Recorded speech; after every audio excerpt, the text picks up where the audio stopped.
Hello, my dear nursing students. Welcome back to nursing tutorials. How are you all, my dears?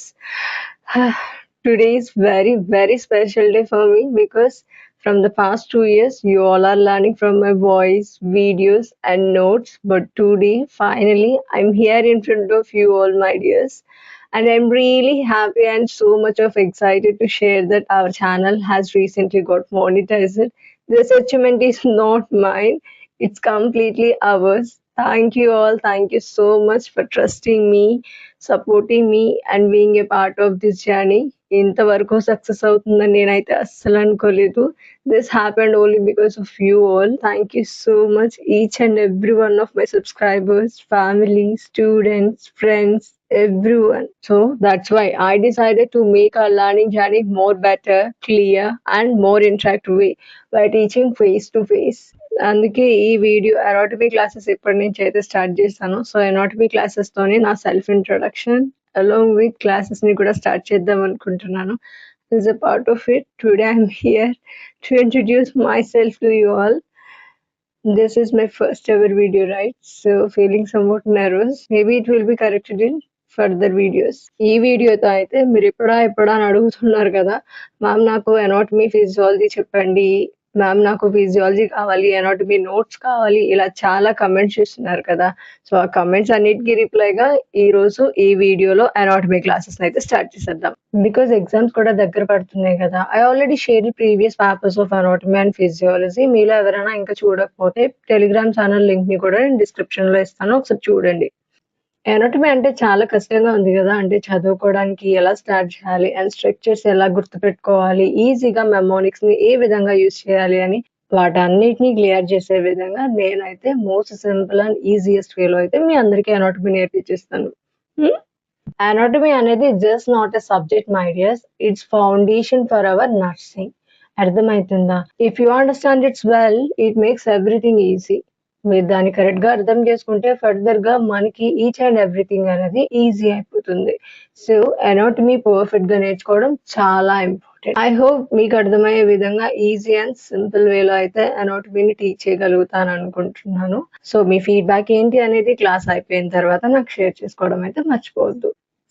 ఇంకా classes అయితే start చేసేద్దాం. ఈ వీడియోలో అయితే యూనిట్ 1 ఇంట్రొడక్షన్ టు అనాటమీని అయితే స్టార్ట్ చేయబోతున్నాను. బికాస్ ఫౌండేషన్ కరెక్ట్ గా ఉంటేనే మనకి ఫర్దర్ గా స్ట్రక్చర్స్ గురించి, ఫంక్షన్స్ గురించి నేర్చుకుంటూ ఉన్నప్పుడు బాగా అర్థమవుతుంది. సో దట్స్ వై బేసిక్స్ నుంచి స్టార్ట్ చేస్తున్నాను. ఎందుకక్క స్టార్టింగ్ స్ట్రక్చర్స్ చెప్పేయచ్చు కదా అని అంటే చెప్పేయచ్చు, కాకపోతే మీకు అర్థం కావాలి కదా. మనకు అర్థం కావాలన్నమాట. బేసిక్స్ లేకుండా డైరెక్ట్ స్ట్రక్చర్స్ లోకి వెళ్ళిపోతాయి. స్టార్టింగ్ కాంప్లెక్స్ థింగ్స్ అయితే చూస్ చేసుకోకూడదు. ఫస్ట్ బేసిక్స్ నుంచి స్టార్టింగ్ సింపుల్ వర్డ్స్ నుంచి స్టార్ట్ చేస్తే మనకి లర్నింగ్ అనేది ఈజీ అయిపోతుంది. డైరెక్ట్ గా కాంప్లెక్స్ స్ట్రక్చర్స్ నే నేర్చుకోవడం స్టార్ట్ చేశారనుకోండి, maybe it will be something difficult for us. First of all మీకు అనాటమీకి ఫిజియాలజీకి మధ్య డిఫరెన్సెస్ తెలుసా? అనాటమీ అంటే స్ట్రక్చర్స్, ఫిజియాలజీ అంటే ఆ స్ట్రక్చర్స్ కి ఫంక్షన్స్. ఓకేనా? క్లియర్ కదా అనాటమీ అండ్ ఫిజియాలజీకి మధ్య డిఫరెన్సెస్? అనాటమీ అంటే హ్యూమన్ బాడీ స్ట్రక్చర్స్ ని స్టడీ చేయడం కదా, బట్ హ్యూమన్ బాడీ స్ట్రక్చర్ చాలా కాంప్లెక్స్ స్ట్రక్చర్. సో మనం స్టెప్ బై స్టెప్ అయితే ఈజీగా అర్థం చేసుకుంటూ చూద్దాం. అనాటమీ అనే వర్డ్ అసలు మనకి ఎక్కడి నుంచి వచ్చిందో తెలుసా? గ్రీక్ నుంచి అయితే వచ్చింది. అనాటమే, దీనికి మీనింగ్ వచ్చేసరికి cutting or taking a part. ఇది one of the oldest medical science అని కూడా చెప్తారు. Because first it has been started in Egypt.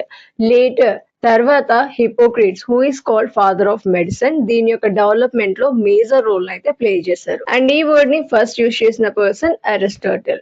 అనాటమీని different type of branches గా అయితే డివైడ్ చేశారు. ఈ బ్రాంచెస్ అన్ని కలిపి మనకి హ్యూమన్ బాడీ స్ట్రక్చర్ ని ఈజీగా అర్థమయ్యేలా చేస్తాయి.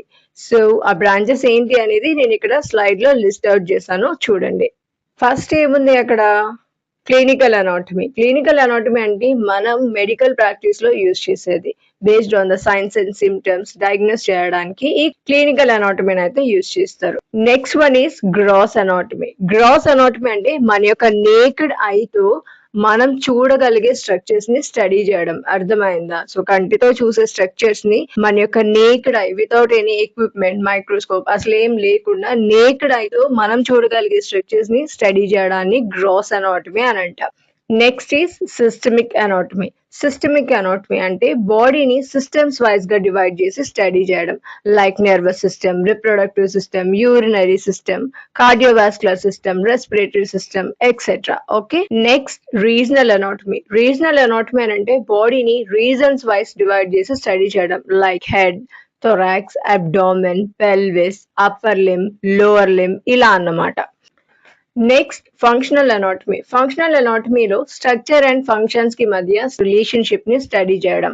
Like for example breathing mechanism, digestion in stomach, pumping of heart ఇలా అన్నమాట. Next one is developmental anatomy. Means body యొక్క డెవలప్మెంటల్ స్టేజెస్ ని స్టడీ చేయడం. నెక్స్ట్ వన్ ఏంటి? Histology and cytology. Histology and cytology అంటే it's all about cells and tissues study. Next one is surface anatomy. Surface anatomy అంటే external surface కి relationship ని study చేయడం. Like carotid pulse, tendons visible in wrist ఇలా అన్నమాట. And at last comparative anatomy. Comparative anatomy అంటే మన human బాడీని animals తో అయితే కంపేర్ చేసి స్టడీ చేయడం. దీన్ని కంపారిటివ్ అనాటమీ అని అంటారు. ఈ బ్రాంచెస్ గా అయితే అనాటమీని డివైడ్ చేయడం జరిగింది. ఇవన్నీ కలిసి మనకి హ్యూమన్ బాడీ స్ట్రక్చర్ ని ఈజీగా అర్థం చేసుకోవడంలో హెల్ప్ అవుతూ ఉంటాయి. ఇప్పటి వరకు అయితే what you mean by anatomy and అనాటమీలో ఉన్న బ్రాంచెస్ అయితే డిస్కస్ చేసుకున్నాం కదా. సో ఇంట్రొడక్షన్ టు అనాటమీలో మనం డిస్కస్ చేసుకోబోయే టాపిక్స్ ఏంటి అనేది ఒక్కసారి చూద్దాం. ఇందులో వచ్చేసరికి introduction, basic anatomical terminology, anatomical position, anatomical planes, levels of organization, organ system of body, skeleton, cavities of the body. ఈ టాపిక్స్ అయితే ఈ వీడియోలో డిస్కస్ చేసుకోబోతున్నాం. కంప్లీట్ బేసిక్స్ ఆఫ్ అనాటమీ ఇవన్నీ కలిపి, ఓకేనా? అండ్ ఈ బేసిక్ కాన్సెప్ట్స్ అన్ని కలిపి మనకి అనాటమీలో స్ట్రాంగ్ ఫౌండేషన్ అయితే బిల్డ్ చేస్తాయి. ఇంట్రడక్షన్ అయితే క్లియర్ అయిపోయింది.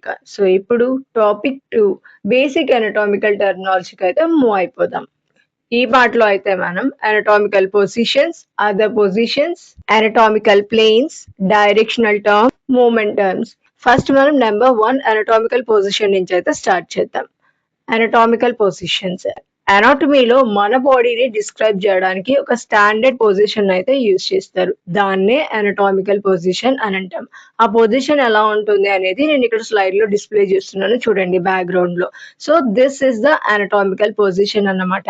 అండ్ ఈ పొజిషన్ నే స్టాండింగ్ ఇన్ ఎరెక్ట్ పొజిషన్ అని కూడా అంటాము. ఇక్కడ వచ్చేసరికి చూడండి, పర్సన్ స్ట్రైట్ గా అయితే నిలబడి ఉంటాడు. తన యొక్క ఫుట్ ఫార్వర్డ్ ఉంటాయి. పర్సన్ కి తన యొక్క సైడ్ లో హ్యాండ్స్ ఉండి పామ్స్ ఫార్వర్డ్ డైరెక్షన్ లో ఉంటాయి. లెగ్ స్ట్రైట్ గా ఉండి ఫీట్ ఫార్వర్డ్ ఉంటుంది. ప్రీవియస్ గా నేను చెప్పాను కదా. And this is the standard referent position మా. బికాస్ అన్ని anatomical డిస్క్రిప్షన్స్ కి ఈ పొజిషన్ నే బేస్ గా ఉంటుంది. మన బాడీ ఎలా ఉన్నా సరే, సిట్టింగ్, లయింగ్, బెండింగ్ ఎలా ఉన్నా సరే, డిస్క్రిప్షన్ ని మాత్రం anatomical పొజిషన్ ప్రకారమే ఉంటుంది. అర్థమైందా? అండ్ ఈ పొజిషన్ నే ఎరెక్ట్ పొజిషన్ అని కూడా అంటాం. స్ట్రైట్ గా నిలబడి ఉండడం. కంప్లీట్ నేను ఈ పొజిషన్ ఎలా ఉంటుంది అనేది డిస్ప్లే చేస్తున్నాను. మీకు ఒకసారి పిక్చర్ చూస్తే ఇంకొంచెం బాగా క్లారిటీ వస్తుంది. ఇప్పుడైతే మనకి బేసిక్ anatomical టెర్మినాలజీలో నెంబర్ 1 anatomical పొజిషన్ క్లియర్ అయిపోయింది. సో anatomical పొజిషన్ అంటే ఇదే, మర్చిపోవద్దు. And this describes our body. అర్థమైందా? వీటితో పాటు ఇంకొన్ని అదర్ anatomical పొజిషన్స్ అయితే ఉన్నాయి. అవి ఏంటి అని అంటే సుపైన్, ప్రోన్ అండ్ లిథోటమీ. ఈ పొజిషన్స్ ని కూడా నేను ఇక్కడ డిస్ప్లే చేస్తున్నాను చూడండి.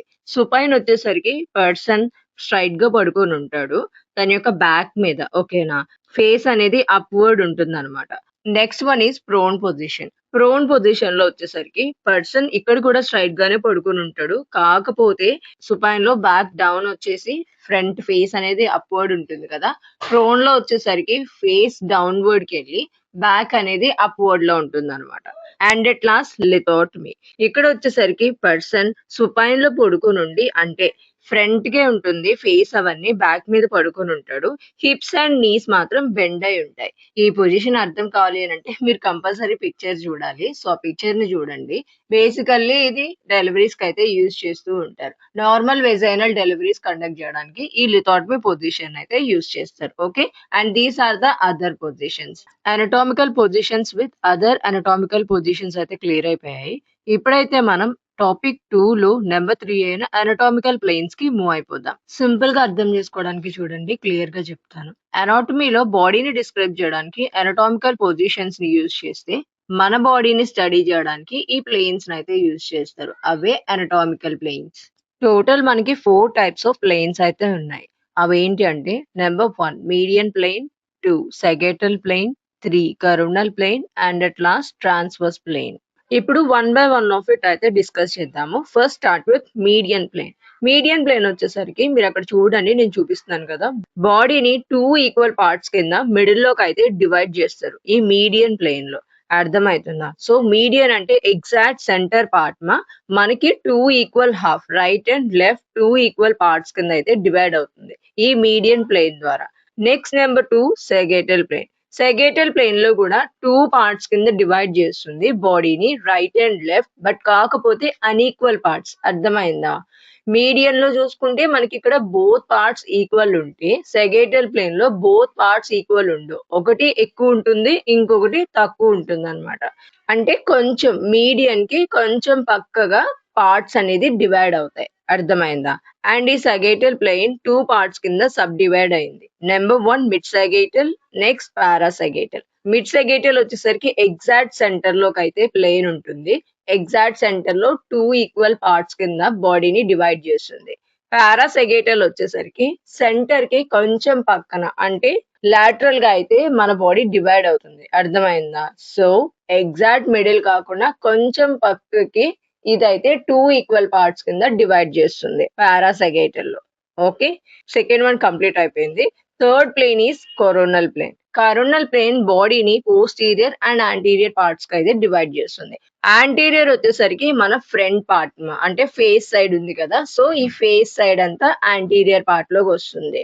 పోస్టీరియర్ పార్ట్ అంటే బ్యాక్, ఈ బ్యాక్ సైడ్ మొత్తం పోస్టీరియర్ పార్ట్ లోకి అయితే వస్తుంది. And at last fourth one transverse plane. Transverse plane లో కూడా బాడీని 2 పార్ట్స్ కింద డివైడ్ చేస్తారు. ఒకటి అప్పర్ అండ్ ఇంకొకటి lower part. Upper and lower parts. Upper part వచ్చేసరికి up to the abdomen divide అయితే అబ్డామిన్ కింద నుంచి లోవర్ పార్ట్ కింద ఇలా 2 పార్ట్స్ కింద అయితే ఈ ట్రాన్స్వర్స్ ప్లేన్ బాడీని డివైడ్ చేస్తుంది. కంప్లీట్ ఈ 4 ప్లేన్స్ కూడా అసలు ఎలా ఉంటాయి అని చెప్పి నేను ఇక్కడ డిస్ప్లే చేస్తున్నాను, చూడండి. టోటల్ మనకి 4 ప్లేన్స్ ఉన్నాయి. అవేంటి? Median, sagittal, coronal and transverse. So median అంటే ఏంటి?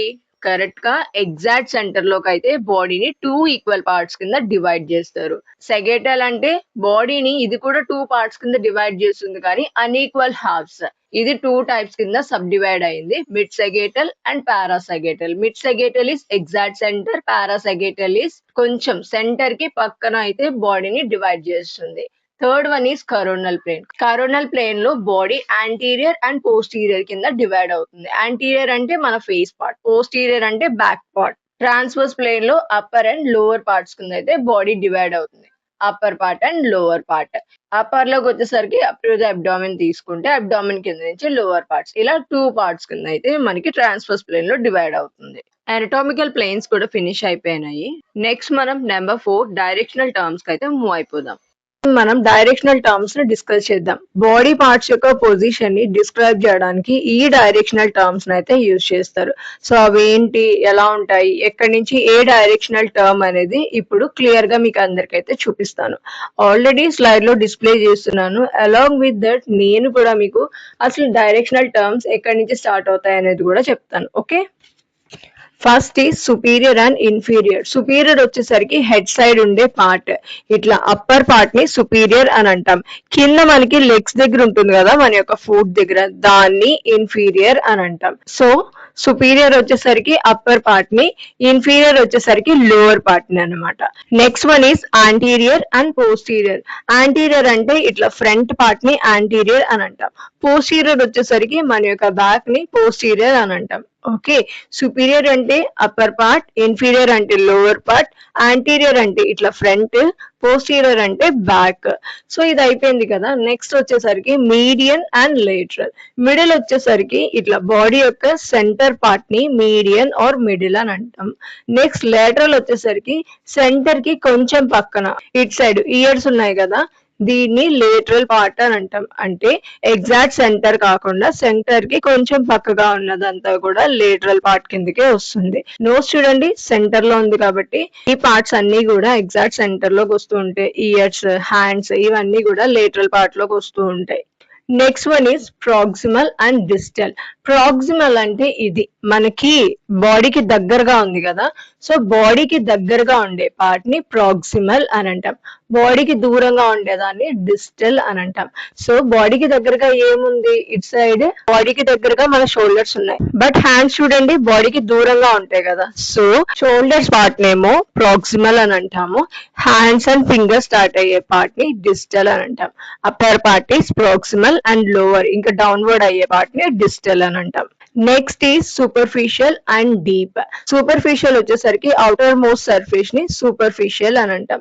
డీప్ అంటే సూపర్ఫిషియల్ లోపల, ఇన్సైడ్ దట్ దాన్ని డీప్ అని అంటాం. అండ్ లాస్ట్ వన్ ఏంటి, ఎక్స్టర్నల్ అండ్ ఇంటర్నల్. ఎక్స్టర్నల్ అంటే అవుట్ సైడ్, ఇంటర్నల్ అంటే ఇన్సైడ్. అర్థమైందా? మన హ్యూమన్ బాడీలో ఉండే పార్ట్స్ యొక్క పొజిషన్ ని డిస్క్రైబ్ చేయడానికి ఈ డైరెక్షనల్ టర్మ్స్ అయితే యూజ్ చేస్తారు. Along with it anatomical position కి ఈ డైరెక్షనల్ టర్మ్స్ బేస్ లాగా అయితే ఉంటాయి. అర్థమవుతుందా? చెప్తుంది అర్థమవుతుంది కదా? ఏమైనా మోడిఫికేషన్స్ ఉంటే నాకైతే కమెంట్ చేయండి, because this is my first video. నాకు అసలు ఎలా చెప్పాలో కూడా తెలియట్లేదు బేసికలీ. సో మీరు ఏం కావాలి అనేది నాకు చెప్పారనుకోండి, నేను నెక్స్ట్ వీడియోస్ నుంచి అలానే ఎక్స్ప్లెయిన్ చేస్తాను. ఓకేనా? మీకు అర్థమవుతుందా లేదా అనేది కూడా చెప్పడం మర్చిపోద్ది. Next one is movement terms. ఈ మూమెంట్ టర్మ్స్ తో టాపిక్ 2 అయితే అయిపోతుంది. Basic terminology of anatomy. Movement terms అంటే హెడ్డింగ్ లోనే ఉంది కదా, మన బాడీ మూమెంట్స్ ని డిస్క్రైబ్ చేయడానికి ఈ మూమెంట్ టర్మ్స్ అయితే యూజ్ చేస్తారు. Each and every movement term ని నేను ఇక్కడ డిస్ప్లే చేస్తున్నాను చూడండి. టాపిక్ 2 అయితే క్లియర్ అయిపోయింది. టాపిక్ 2 లో మూమెంట్ టర్మ్స్ ని నేను ఇక్కడ డిస్ప్లే చేస్తాను చూడండి, బికాస్ నాకు ఇక్కడ చేయడానికి అవ్వట్లేదు. ఫర్దర్ మనం షార్ట్ వీడియోస్ లో అయితే చేయడానికి ట్రై చేద్దాం. కంప్లీట్ టర్మ్స్ అన్నిటిని కూడా నేను ఇక్కడ డిస్ప్లే చేస్తున్నాను. అండ్ ఈ టర్మ్స్ అన్ని కూడా మన యొక్క బాడీ మూమెంట్స్ ని డిస్క్రైబ్ చేయడానికి యూజ్ చేస్తారు, మూమెంట్ టర్మ్స్ అన్నిటిని. ఓకే, నెక్స్ట్ మనం టాపిక్ 3 కి అయితే మూవ్ అయిపోదాం. టాపిక్ 3 ఏంటి, levels of organisation. Human body hierarchical structure లో అయితే ఉంటుంది, అంటే పిరమిడ్ ఫామ్ లో. Like cell, tissue, organ system, organism. ఇందులో సెల్ అనేది మన యొక్క basic structural unit. So similar cells అన్ని కలిపి టిష్యూస్ ని ఫామ్ చేస్తాయి. డిఫరెంట్ టైప్ ఆఫ్ టిష్యూస్ అన్ని కలిపి ఒక ఆర్గన్ అయితే ఫామ్ చేస్తూ ఉంటాయి.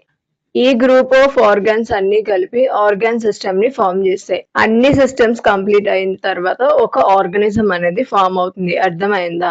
So one by one, step by step process లో అయితే మన యొక్క హ్యూమన్ బాడీ ఆర్గనైజేషన్ అయితే జరుగుతుంది. Okay, cells, tissues, organ system, organism, ఇదే సీక్వెన్స్ అన్నమాట. అందులో cell is the basic structural unit. మీరు ఆల్రెడీ ఇంటర్మీడియట్ లో కూడా చదివే ఉంటారు కదా, కొన్ని గ్రూప్ ఆఫ్ సిమిలర్ సెల్స్ అన్ని కలిపి టిష్యూస్ ని ఫామ్ చేస్తాయి. టిష్యూస్ అన్ని కలిపి ఆర్గాన్ అయితే ఫామ్ చేస్తాయి.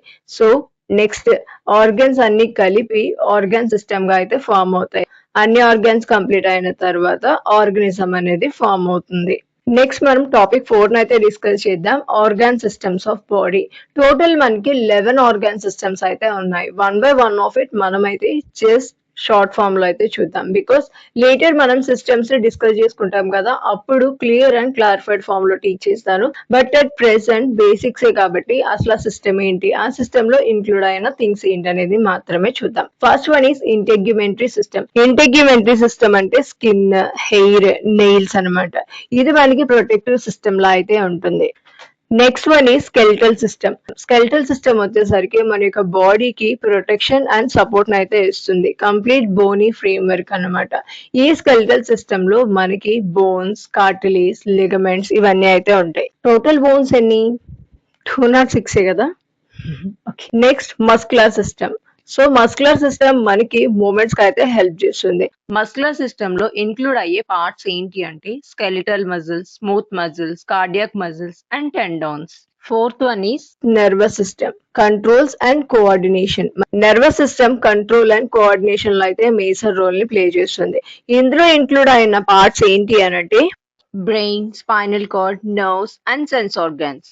Next one is endocrine system. Endocrine system function వచ్చేసరికి హార్మోన్స్ రెగ్యులేషన్. ఇంక్లూడ్ అయిన పార్ట్స్ ఏంటి అని అంటే thyroid gland, pituitary gland, parathyroid gland, adrenal glands, pancreas, pineal, thymus and gonads. ఈ పార్ట్స్ అన్ని కూడా ఎండోక్రైన్ సిస్టమ్ లో ఇంక్లూడ్ అయ్యాయి. Next system is urinary system. Simple function వచ్చేసరికి వేస్ట్ రిమూవల్. ఇంక్లూడెడ్ పార్ట్స్ ఏంటి అని అంటే ureter, kidneys, urinary bladder and urethra. Next one is cardiovascular system. Cardiovascular system అంటే blood transportation.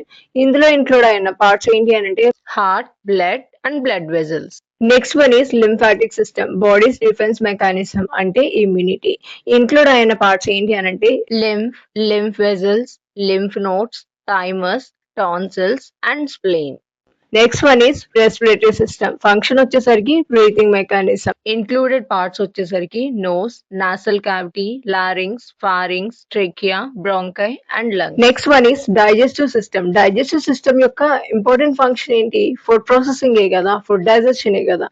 ఇంక్లూడెడ్ పార్ట్స్ ఏంటి అని అంటే mouth, pharynx, esophagus, stomach, small intestine, large intestine, liver, gallbladder, and pancreas. And the last system is reproductive system. Male and female reproductive systems. Male reproductive system includes testes, scrotum, vas deferens, seminal vessels, prostate glands, and penis. Female reproductive system includes ovaries, fallopian tubes, uterus, cervix, and vagina. So దీంతో మనకి total 11 systems అయితే complete అయిపోయాయి. మనకున్నవి 11 systems. Each and every one నేను ఇక్కడ list out చేశాను. వాటితో పాటు some more examples ని ఇంక్లూడ్ చేసి అయితే చెప్పాను మీకు. ఓకేనా? క్లియరా మీకు టోటల్ 11 సిస్టమ్స్ గురించి? నెక్స్ట్ అయితే మనం స్కెలిటల్ సిస్టమ్ ని డిస్కస్ చేసుకుందాం టాపిక్ 5 లో. స్కెలిటల్ సిస్టమ్ కదా. స్కెలిటన్ అంటే ఏంటి? మన బాడీకి బోనీ ఫ్రేమ్ వర్కే కదా. ఇది మనకి ఎలా యూజ్ అవుతుంది? బాడీకి సపోర్ట్ ఇస్తూ అండ్ ప్రొటెక్షన్ లాగా అయితే ఉంటుంది. More importantly blood cell formation లో చాలా ఇంపార్టెంట్ రోల్ ని ప్లే చేస్తుంది. అలాంగ్ విత్ దట్ మనం బాడీని మూవ్ చేయాలి అని అన్నా అండ్ మజిల్స్ అటాచ్ అవ్వడానికి ఇది చాలా మేజర్ రోల్ ని ప్లే చేస్తుంది అనమాట. సో వితౌట్ స్కెలిటన్ మన బాడీ అనేది అసలు ఇలానే ఉండదు. విత్ స్కెలిటన్ తోనే మనకి సపోర్ట్ షేప్ అనేది ఉంటుంది అనమాట. ఇప్పుడు టైప్స్ ఆఫ్ స్కెలిటన్ ఎన్ని టైప్స్ కింద డివైడ్ అయింది, ఈచ్ టైప్ లో ఏం ఇంక్లూడ్ అయింది అనేది ఒకసారి డిస్కస్ చేద్దాం. చాలా సింపుల్ గా చెప్పేస్తున్నాను, ఎందుకంటే లేటర్ మనం ఈచ్ అండ్ ఎవ్రీ సిస్టమ్ ని డిస్కస్ చేసుకుంటూ ఉన్నప్పుడు అక్కడ డీటెయిల్ గా అయితే చూద్దాము. బట్ ఇక్కడ వచ్చేసరికి బేసిక్స్ లో జస్ట్ వాట్ ఈస్ వాట్ అనేది మీకు తెలిస్తే సరిపోతుంది కదా అని. ఓకేనా? అర్థమవుతుంది కదా? కన్ఫ్యూజ్ ఏమైనా ఉంటే మాత్రం కమెంట్ చేయండి. నెక్స్ట్ వీడియోలో అయితే తప్పకుండా కన్సిడర్ చేసి మీకు కావాల్సినట్టు అయితే అప్లోడ్ చేస్తాను. సో బేసికల్లీ హ్యూమన్ స్కెలిటన్ ని 2 మెయిన్ పార్ట్స్ కి అయితే డివైడ్ చేశారు. One is axial skeleton, another one is appendicular skeleton. First one is axial skeleton. So axial skeleton అంటే బాడీకి సెంట్రల్ పార్ట్ అనమాట. యాక్సియల్ స్కెలిటన్ లో మన యొక్క skull, sternum, ribs, vertebral column ఇవైతే ఇంక్లూడ్ అయి ఉంటాయి. Next appendicular skeleton. Appendicular skeleton లో వచ్చేసరికి అప్పర్ అండ్ లోవర్ లిమ్స్ అంటే హ్యాండ్స్ అండ్ లెగ్స్ అన్నమాట. ఏమైతే ఇక్కడ బోన్స్ ఉన్నాయో ఆ బోన్ వర్క్ అంతా కూడా అపెండిక్యులర్ స్కెలిటన్ లో అయితే ఉంటుంది. ఇప్పుడైతే మనం ఫస్ట్ టైప్ 1 యాక్సియల్ స్కెలిటన్ లో ఉన్న వెర్టిబ్రల్ కాలమ్ గురించి డిస్కస్ చేద్దాం. బికాస్ వెర్టిబ్రల్ కాలమ్ మనకి చాలా చాలా ఇంపార్టెంట్. అండ్ ఈ ఇంట్రొడక్షన్ పార్ట్ లో కూడా మనకి వెర్టిబ్రల్ కాలమ్ గురించి కొంచెం ఎక్కువ మేజర్ పార్ట్ ని ఇవ్వడం జరిగింది కదా, అందుకోసం నేను స్పెషల్ గా వెర్టిబ్రల్ కాలమ్ ని ఎక్స్ప్లెయిన్ చేస్తున్నాను. ఆల్రెడీ ఇక్కడ డిస్ప్లే చేస్తున్నాను కదా each and every picture. Vertebral column కూడా ఇక్కడ డిస్ప్లే అవుతుంది చూడండి. వెర్టిబ్రల్ కాలమ్ మనకి టోటల్ 33 వెర్టిబ్రేతో అయితే ఫామ్ అవుతుంది. ఇందులో cervical 7, thoracic 12, lumbar 5, sacrum 5 fused, coccyx 4 fused. ఇలా 33 వెర్టిబ్రే కలిపి మనకి వెర్టిబ్రల్ కాలమ్ అనేది ఫామ్ అవుతుంది. ఆ 33 వెర్టిబ్రే కూడా ఎక్కడి నుంచి ఎక్కడి వరకు అనేది పిక్చర్ లో క్లియర్ గా మెన్షన్ చేశాను చూడండి. వెర్టిబ్రల్ కాలమ్ యొక్క మెయిన్ ఫంక్షన్స్ ఏంటి అని అంటే మన బాడీకి సపోర్ట్ ని ఇస్తుంది. అలాంగ్ విత్ దట్ ఫ్లెక్సిబుల్ గా బాడీ మూవ్మెంట్స్ లో అయితే హెల్ప్ అవుతుంది అనమాట vertebral column. More importantly spinal cord కి ప్రొటెక్షన్ ఇస్తుంది. టోటల్ మనం 5 టాపిక్స్ ని డిస్కస్ చేసేసుకున్నాము. ఇక లాస్ట్ వన్ క్యావిటీస్ ఆఫ్ బాడీలోకి అయితే వచ్చేసాం. 5 టాపిక్స్ క్లియర్ కదా? ఏమైనా డౌట్స్ ఉన్నాయా? If you have any doubts regarding any one of that concept please do comments.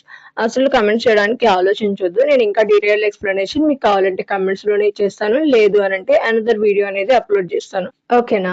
So, ఇప్పుడు క్యావిటీస్ ఆఫ్ బాడీని అయితే డిస్కస్ చేద్దాం. క్యావిటీస్ అంటే ఏం లేదు. మన బాడీలో ఉండే ఖాళీ స్పేసెస్ ని క్యావిటీస్ అంటే హాలో స్పేసెస్ అన్నిటిని కూడా క్యావిటీస్ అని అంటాం. క్యావిటీస్ కి మెయిన్ ఫంక్షన్ ఏంటి అని అంటే లోపల ఉన్న ఇంటర్నల్ ఆర్గాన్స్ ని ప్రొటెక్ట్ చేయడం అండ్ సపోర్ట్ ఇవ్వడమే వీటి యొక్క major role and major function కూడా.